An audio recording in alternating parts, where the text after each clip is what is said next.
Hari ini saya akan menyampaikan materi tentang asesmen. Saya akan share dulu sebentar. Oke, sudah kelihatan ya Bapak Ibu ya? Siap, sudah Pak. Oke, jadi dalam asesmen ini ada pendekatan yang namanya adalah 5 prinsip pembelajaran. Apa itu 5 prinsip pembelajaran? Jadi pertama itu adalah pembelajaran yang dirancang dengan mempertimbangkan tingkat pencapaian peserta didik saat ini. Yang kedua, pembelajaran dirancang untuk dilaksanakan untuk membangun kapasitas belajar peserta didik. Yang ketiga, kegiatan belajar mendukung perkembangan kognitif dan karakter peserta didik secara berkelanjutan dan holistik. Yang keempat, pembelajaran yang relevan, yaitu yang pembelajaran yang dirancang sesuai konteks kehidupan dan budaya peserta didik setelah melibatkan orang tua dan komunitas mitranya. Yang kelima, pembelajaran berorientasi pada masa depan yang berkelanjutan. Ya. Lanjut.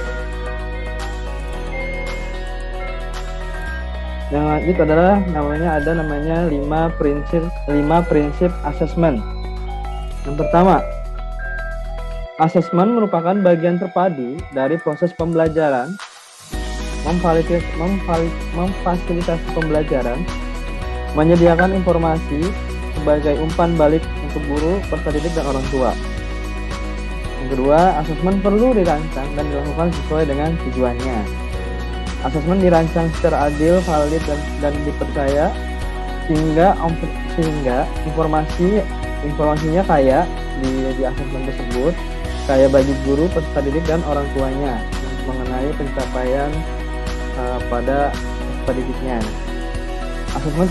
Asesmen sebaiknya meliputi berbagai bentuk tugas, instrumen, dan teknik sesuai dengan tujuan pembelajaran yang ditargetkan. 5. Laporan kemajuan belajar dan pencapaian peserta didik bersifat sederhana dan informatif. Jadi rapor yang diberikan kepada orang tua untuk peserta didiknya itu bentuknya sederhana, mudah dimengerti oleh orang tuanya, dan sifatnya informatif. Seperti itu.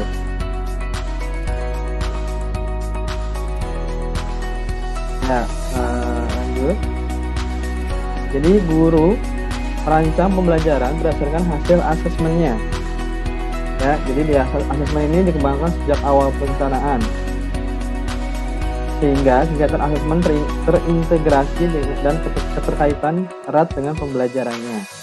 Seperti di sini gambarnya, kita awal itu bentuk dengan asesmen pembelajaran dulu. Sebelum pembelajaran dimulai, kita bentuk asesmen di awal. Terus setelah itu terbentuk perencanaan pembelajarannya, baru kegiatan belajar tersebut. Nah, dari kegiatan belajar tersebut kita bentuk lagi asesmen berdasarkan kegiatan yang tadi sudah dilakukan. Nah, tadi prinsip asesmen ya, 2 kan, asesmen itu perlu dirancang dan dilakukan dengan tujuan. Maksudnya asesmen ini dibagi menjadi 3, yaitu ada asesmen formatif, fungsinya untuk mendorong proses belajar menjadi bagian dari pembelajaran dan mengembangkan kemampuan metakognitif dan resepsi. Yang kedua itu asesmen sumatif atau hasil belajar yang telah dilakukan oleh peserta didiknya. Yang ketiga itu adalah asesmen diagnosis, fungsinya untuk menentukan kebutuhan belajar dan membentuk pembelajaran yang sesuai dengan peserta didik tersebut, dan juga harus mengacu dari pencapaian pembelajarannya. Ya, masih di ini prinsip asesmen yang ketiga, asesmen dirancang secara adil, valid, dan dipercaya. Maksudnya asesmen yang beradilan itu berarti tidak menguntungkan peserta didik yang lain. Misalkan kayak berbeda agama, berbeda suku, berbeda adat istiadat, itu nilai nilainya itu tetap sama, jadi adil ke semua peserta didik. Memiliki validitas yang tinggi. Nah, ini harus dengan data, sesuai dengan data. Jadi kalau nilainya dengan sesuai data, otomatis juga nilai validnya juga lebih tinggi. Reliable. Jadi setiap asesmen itu konsisten terus menerus, jadi hasilnya dapat dibandingkan dari tahapan-tahapan selanjutnya yang telah terjadi. Adil dan objektif. Nah, ini lebih ke kriterianya. Jadi kriterianya dan prosedurnya logis, sistematis dan jelas. Jadi pengaruh kepada subjektif penilaian yang rendah. Yang keempat itu sebaiknya meliputi bentuk tugas instrumen dan teknik yang sesuai dengan tujuan pembelajaran yang ditargetkan. Jadi guru ini diberi otonomi yang luas, diberi kebebasan untuk menggunakan teknik asesmen sesuai dengan mempertimbangkan karakteristik mata pelajarannya, karakteristik kemampuan peserta didiknya, capaian pembelajaran, tujuan pembelajaran, dan sumber daya pendukung yang tersedia. Dan hati-hati nih, guru juga harus yang dihindari, seperti fokus pada asesmen sumatif atau pada hasil, itu harus dihindari. Teaching to test juga kan berarti mengacunya kepada hasilnya juga. Terus instrumen asesmennya nih tidak sesuai dengan tujuan pembelajarannya, itu harus berkaitan antara asesmen dan tujuan pembelajarannya. Terus melaksanakan asesmen hanya sebagai alat, jadi cuman sebagai istilahnya kayak formalitas aja, ada asesmen tapi tidak mendukung ke rapotnya. Terus menggunakan hanya satu teknik. Nah, kalau bisa harus beberapa teknik asesmen yang dilakukan. Kelima, laporan kemajuan belajar dan pencapaian peserta didik yang bersifat sederhana dan informatif. Ini seperti rapor peserta didik ya. Misalkan kayak hasil memberikan semua itu sama, semua mata pelajaran nilai 100 itu maknanya sama antar mata pelajaran. Terus kemajuan belajarnya itu dari dua asesmen, yaitu asesmen formatif dan sumatif. Terus asesmen ini harus mudah dipahami dan memberikan informasi yang utuh bagi orang tua dan juga menjawab kebutuhan peserta didik dan sebagai umpan balik untuk mengembangkan peserta didik tersebut. Dan yang penting juga harus mudah dilakukan oleh guru sehingga hasilnya memuaskan, karena guru gampang membuat tersebut. Sekarang kaitannya asesmen dengan prinsip pembelajaran. Pertama, pembelajaran dirancang dengan mempertimbangkan tingkat pencapaian peserta didik. Jadi asesmennya dirancang berpusat kepada siswa atau student center. Terus peserta didik dapat melanjutkan ke kelas di atasnya sesuai pencapaian tujuan pembelajaran. Ya, kriterianya mulai dari berkembang, mahir dan sangat mahir. Terus peserta didik diberikan intervensi sesuai tingkat kompetensinya. Pemberian intervensi itu dilakukan sebelum pemberian lapor kemajuan belajar. Kaitan yang kedua, pembelajaran dirancang dan dilaksanakan untuk membangun kapasitas belajar, atau kita ini lebih ke menanamkan mindset pola berpikir tumbuh. Ya, jadi harapannya jadi membangun kesadaran bahwa proses untuk mencapai tujuan pembelajaran lebih penting daripada hasil pembelajaran. Seperti itu. Terus yang ketiga, kegiatan belajar itu harus mendukung perkembangan kognitif dan karakter peserta didik secara berkelanjutan dan holistik. Jadi belajar mencakup kompetensi pada ranah sikap, pengetahuan dan keterampilan, menerapkan nilai-nilai yang sesuai untuk mengembangkan karakter dan kompetensi yang terkandung dalam profil belajar Pancasila. Jadi pembelajaran juga harus logis dan relevan dengan tingkat kesulitan bagi peserta didik dan menstimulus kemampuan berpikir tahap tinggi. Yang keempat, pembelajaran yang relevan. Jadi asesmennya dirancang berpusat pada anak dan mempertimbangkan kehidupan anak dan latar belakang keluarga peserta didik tersebut. Di sini juga masyarakat orang tua dilibatkan dalam proses pengambilan keputusan pembelajaran dan asesmennya. Lingkungan belajar juga berdampak positif untuk semua peserta didik sehingga merasa aman berada di lingkungan belajar. Yang kelima, pembelajaran berorientasi pada masa depan. Jadi kita harus membangun wawasan peserta didik tentang isu-isu tingkat global dengan menumbuhkan kembang rasa peka terhadap masalah global. Juga pemanfaatan teknologi informasi untuk meningkatkan kualitas pembelajaran dan asesmennya. Mungkin seperti itu aja paparan saya tentang asesmen. Dari saya terima kasih, dilanjut ke Pak Ali. Silakan Pak Ali.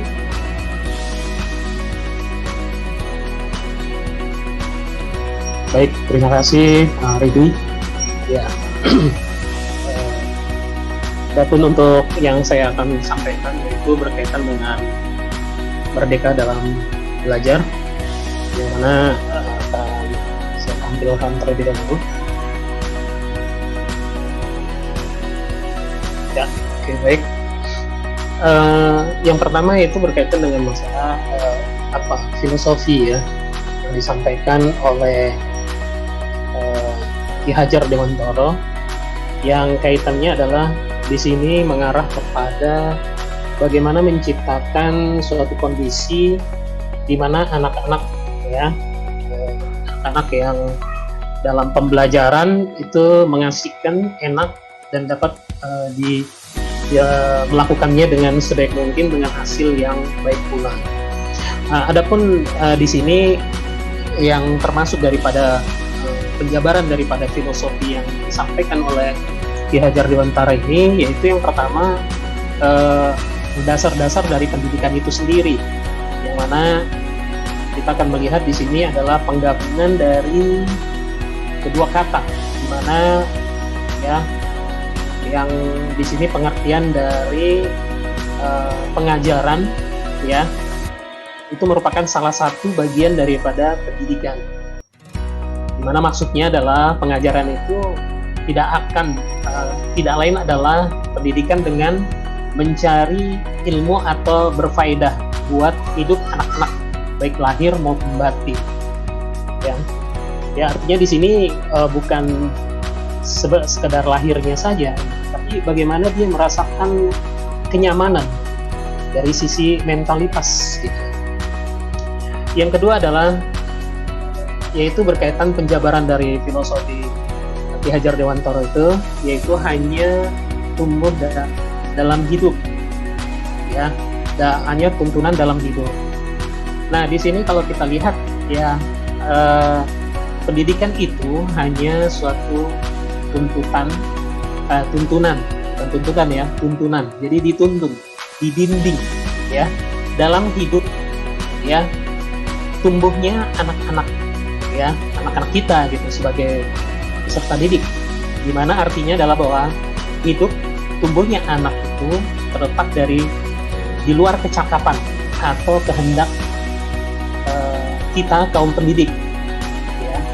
Anak itu sebagai makhluk ya, manusia dan benda hidup, sehingga mereka hidup dan tumbuh menuntut kodratnya sendiri seperti penjelasan sebelumnya. Jadi dia tumbuh itu tidak ada batasannya.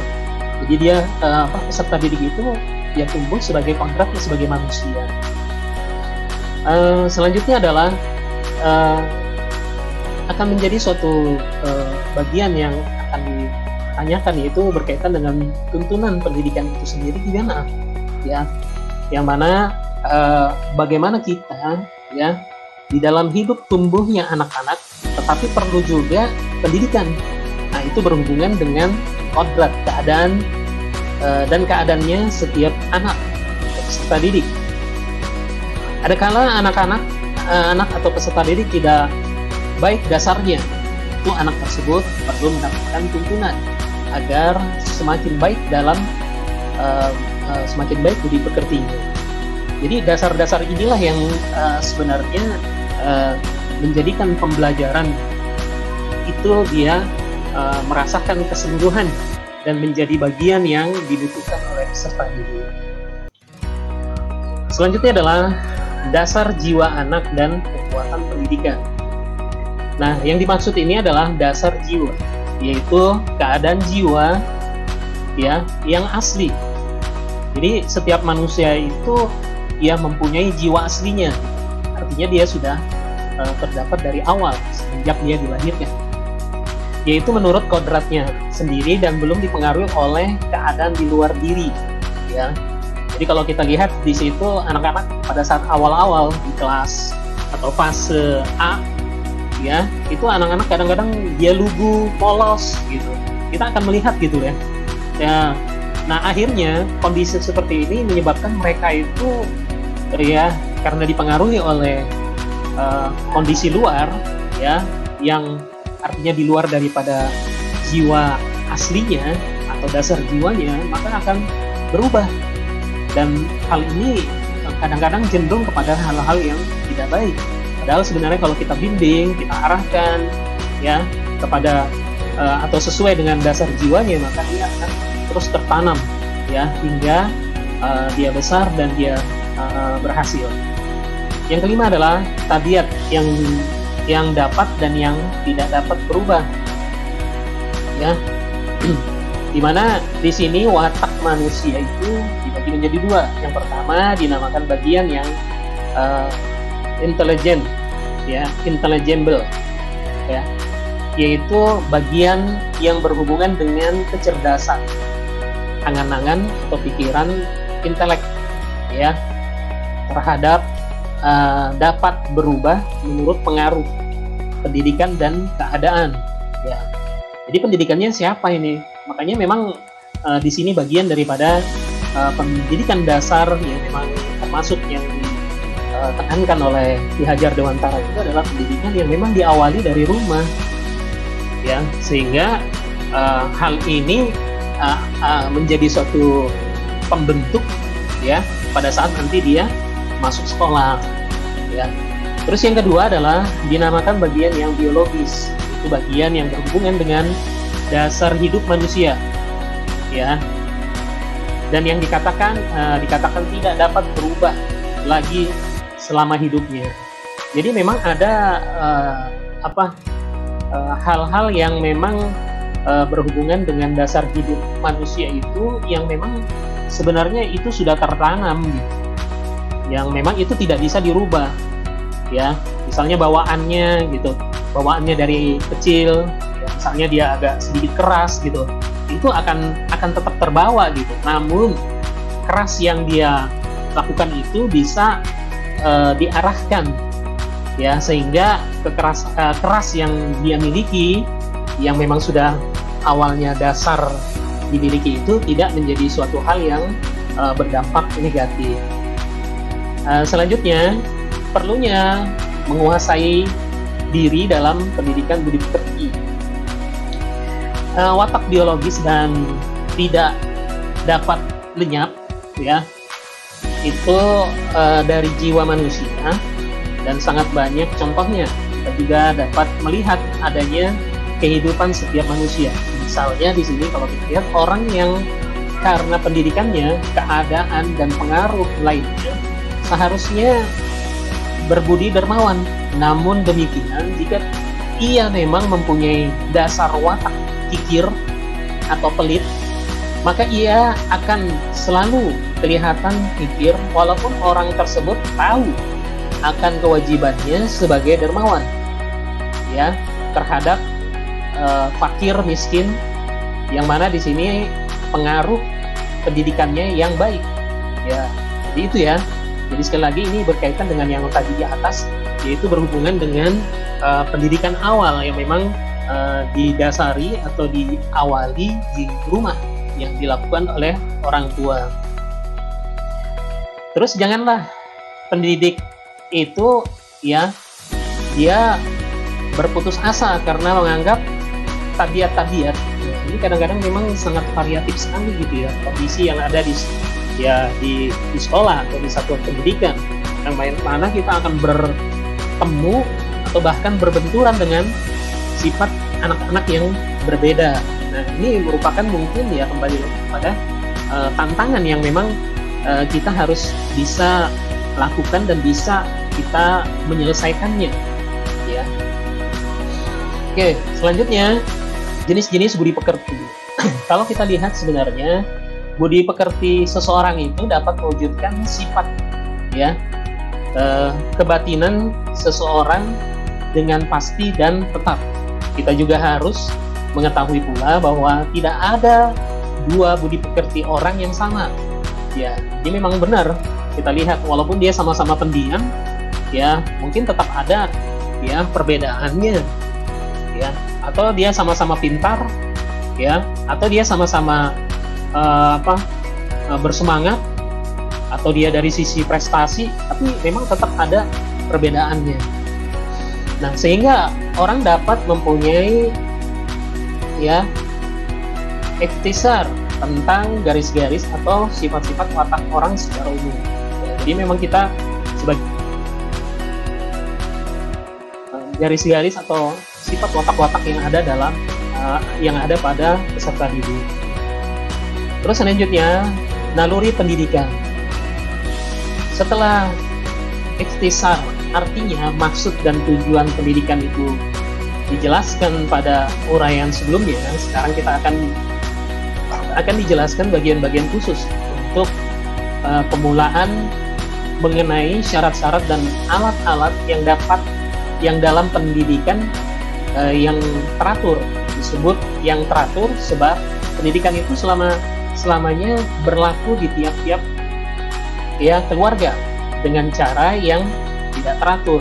Berlakunya pendidikan itu dari tiap-tiap orang terhadap anak-anak terbawa oleh adanya pedagogi, ya, pedagogistik, yaitu keinginan dan kecakapan tiap-tiap manusia untuk mendidik anak-anaknya agar selamat dan bahagia.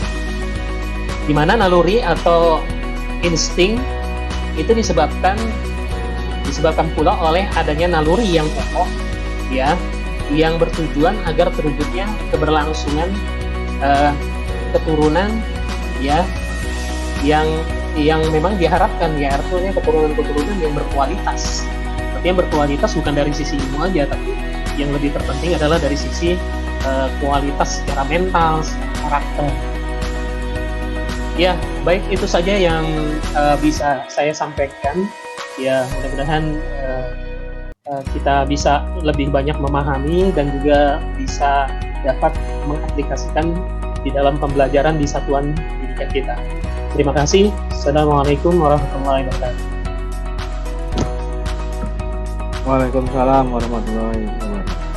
Yang selanjutnya kepada Bu Anwi tentang apa tadi, Bu? Strategi Profil pelajar Pancasila. Profil pelajar Pancasila, ya. Oke. Kepada Bu Anwi dipersilakan.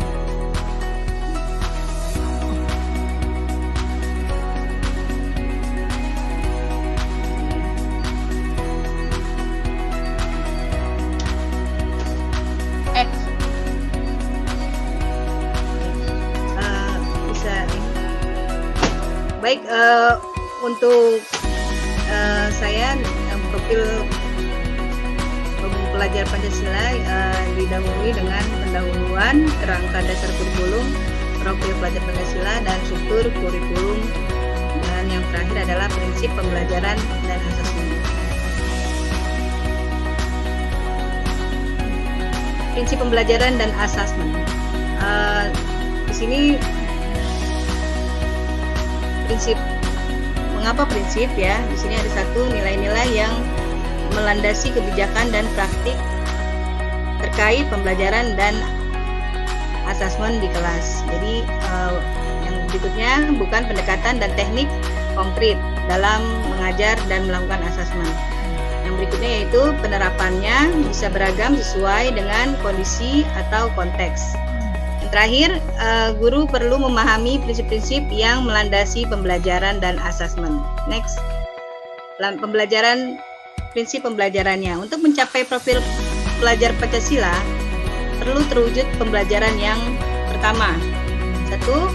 Dirancang dengan mempertimbangkan tingkat pencapaian peserta didik. Ya, jadi kita rancang sedemikian rupa untuk proses pencapaiannya peserta didik. Yang kedua yaitu agak kecil ya ini tulisannya jadi agak susah. Mohon maaf. Yang kedua dirancang dan dilaksanakan untuk membangun kapasitas belajar peserta didik dan kapasitas mereka untuk menjadi pelajar sepanjang hayat ya. Jadi artinya apa? Bangsa Indonesia ini perlu dunia pendidikan. Jadi sampai kapanpun kita akan belajar dan terus belajar ya. Belajar ilmu tidak mengenal kata tua. Jadi ketika kita tua kita tetap belajar ya. Yang ketiga, mendukung perkembangan kognitif dan karakter peserta didik secara berkelanjutan dan holistik. Oke, next, yang birunya kurang kelihatan Pak. Yang keempat, relevan, yaitu pembelajaran yang dirancang sesuai konteks kehidupan dan budaya peserta didik serta melibatkan orang tua dan komunitas sebagai mitra. Jadi pada saat pembelajaran seperti ini kita sangat membutuhkan orang tua, dan mitra itu adalah sekeliling lingkungan si anak tersebut ya. Yang berikutnya yang kelima yaitu berorientasi pada masa depan yang berkelanjutan. Next Pak. Jadi akan cara ke depannya kita masa depannya yang berikutnya. Mendukung pembentukan apa ini? Satu, yang pertama, pembelajaran dirancang dengan mempertimbangkan tingkat pencapaian peserta didik saat ini sesuai kebutuhan belajar serta mencerminkan karakter dan perkembangan mereka. Mendukung terbentuknya kesejahteraan ya, well-being peserta didik. Yang pertama adalah peserta didik diberikan penanaman karakter, pengetahuan dan kompetensi sebagai bekal hidup di masyarakat. Yang kedua, peserta didik belajar sesuatu sesuai dengan tingkat perkembangannya dan pencapaian mereka. Ya, yang ketiga, kesejahteraan psikologis yang baik berbanding lurus dengan keberhasilan akademik ya. Jadi sangat menentukan sekali. Next. Pembelajaran dirancang dengan mempertimbangkan tingkat pencapaian peserta didik saat ini sesuai kebutuhan belajar serta mencerminkan karakter dan pembelajaran mereka. Menghargai dan menghormati hak peserta didik untuk belajar, itu yang pertama. Lanjut. Setiap peserta. Yang kedua yaitu menyenangkan dan bermakna ya. Jadi selain kita mendapatkan pendidikan si anak tersebut, kita membuat anak senang ya. Yang berikutnya adalah inklusif. Inklusif itu mempertimbangkan tingkat perkembangan kebutuhan setiap peserta didik ya. Tidak berarti tidak ada satupun anak yang tertinggal, jangan sampai anak yang tertinggal. Singkatnya, semua anak dari latar belakang apapun mendapatkan kesempatan ya untuk belajar. Next. Pembelajaran dirancang dan dilaksanakan untuk membangun kapasitas belajar peserta didik dan kapasitas mereka untuk menjadi pembelajar sepanjang hayat, yaitu menanamkan growth mindset. Peserta didik yang memiliki growth mindset yang kuat akan terus berupaya untuk bisa menguasai apa yang sedang dipelajari, bukan sekadar mendapat nilai yang baik. Yang berikutnya, dengan growth mindset yang kuat, peserta didik akan atribusikan kegagalan mereka yang pada kurangnya upaya mereka, bukan pada kurangnya bakat mereka. Yang berikutnya, selain itu, growth mindset berbanding lurus dengan motivasi belajar yang semakin kuat. Mereka semakin tinggi motivasi mereka untuk terus belajar, semakin tangguh saat mereka menghadapi berbagai tantangan akademik. Next, Pak. Yang kedua, pembelajaran dirancang. Yang kedua, pembelajaran dirancang dan dilaksanakan untuk membangun kapasitas belajar peserta didik dan kapasitas mereka untuk menjadi pembelajar sepanjang hayat, yaitu mendorong kemampuan pelajar mengelola pembelajarannya secara mandiri. Ya, jadi tugasnya adalah guru menerapkan berbagai strategi pengajaran yang bisa melibatkan semua siswa untuk aktif dalam pembelajaran. Salah satu strategi pembelajarannya yang harus diterapkan oleh guru adalah mendorong peserta didiknya untuk terus menemukan cara untuk belajar mereka agar bisa mengelola pembelajaran mereka secara mandiri. Yang berikutnya adalah dalam konsep belajar mandiri, peserta didik bertanggung jawab untuk mengelola upaya pendekatan dan strategi belajarnya agar bisa mencapai tujuan. Next. Ada lagi? Ya, yang berikutnya pembelajaran dirancang dan dilaksanakan untuk membangun kapasitas belajar peserta didik dan kapasitas mereka untuk menjadi pembelajar sepanjang hayat. Yaitu adanya self dan peer assessment. Guru perlu memberitahukan sejak awal apa yang diterapkan dari peserta didik untuk mencapai pencapaian belajar seperti apa yang diharapkan ketika mereka mempelajari suatu bahan pelajarannya. Kemudian pencapaian belajar murid diukur melalui asesmen seperti yang tadi disampaikan oleh Pak Ridi. Yang pertama yaitu ya asesmennya. Guru perlu sejak awal memberitahukan peserta didik asesmen seperti apa yang akan dilakukan dan kriteria apa yang dipakainya. Dengan melakukan ini, guru memberi kesempatan pada para peserta didik untuk mengatur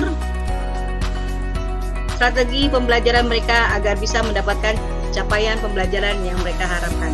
Yang terakhir adalah kemampuan mengelola pembelajaran secara mandiri. Seperti ini adalah salah satu membentuk peserta didik menjadi pembelajar sepanjang hayat dan merupakan tujuan utama bagi semua orang, baik guru maupun peserta didik. Oke, yang kedua, pembelajaran dirancang dan dilaksanakan untuk membangun kapasitas belajar peserta didik dan kapasitas mereka untuk menjadi pembelajar sepanjang hayat, yaitu adanya self dan peer. Ini udah Pak.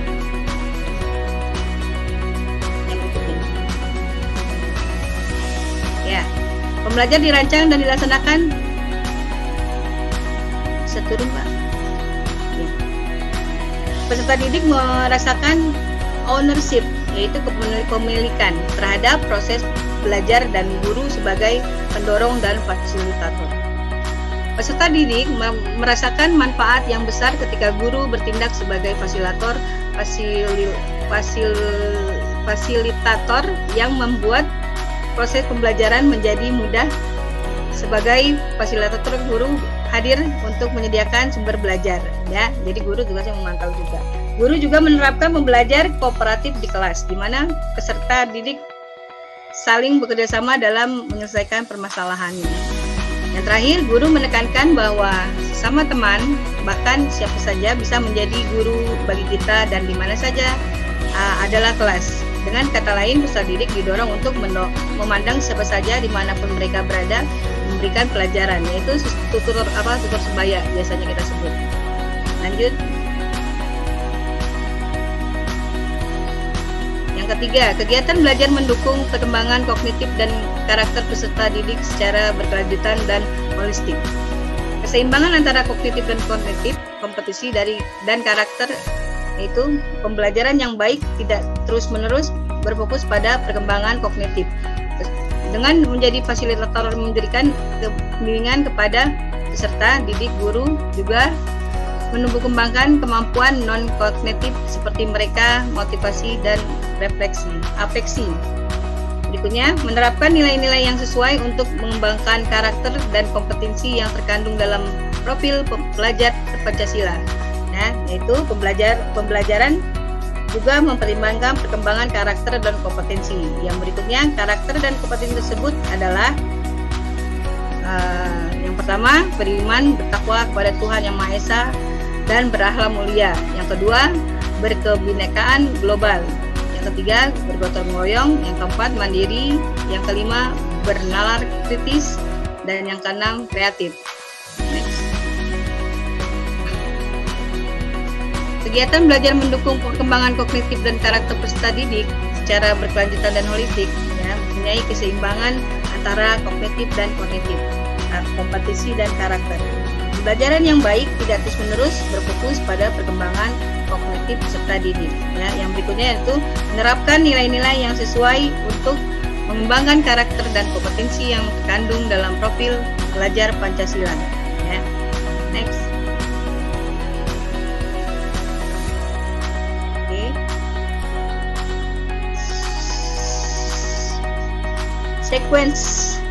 Sequence ya Pak. Pembelajaran yang logis dan relevan dengan tingkat kesulitan yang sesuai untuk peserta didik, yaitu adalah bahan pelajaran beserta kegiatan-kegiatan pembelajaran. Tidak ada yang terlalu gampang dan tidak ada yang terlalu susah. Ya, jadi sedang-sedang saja.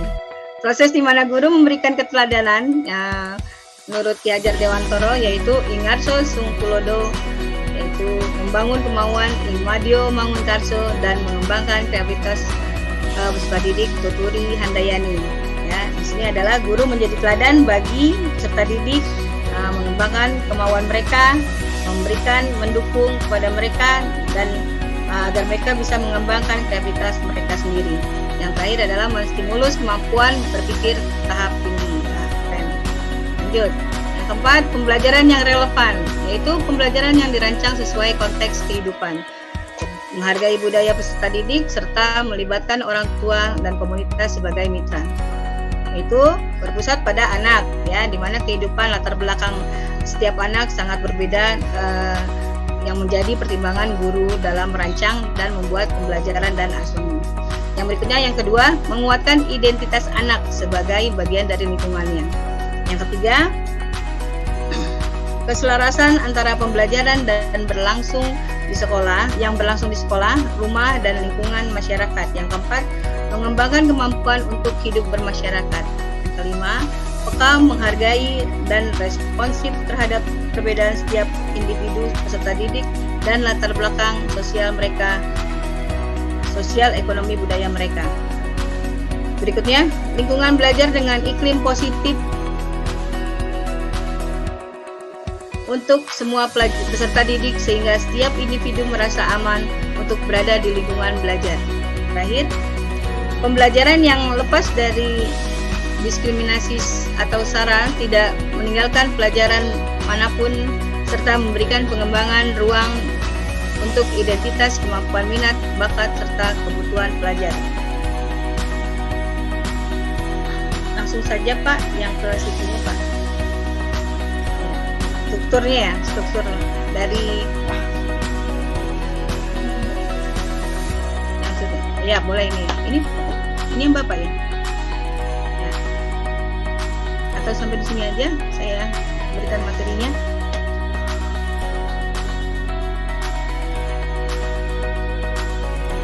Baik, sampai di sini saja. Saya serahkan kembali kepada Pak Ridi. Terima kasih sebelumnya. Silakan Pak Ridi.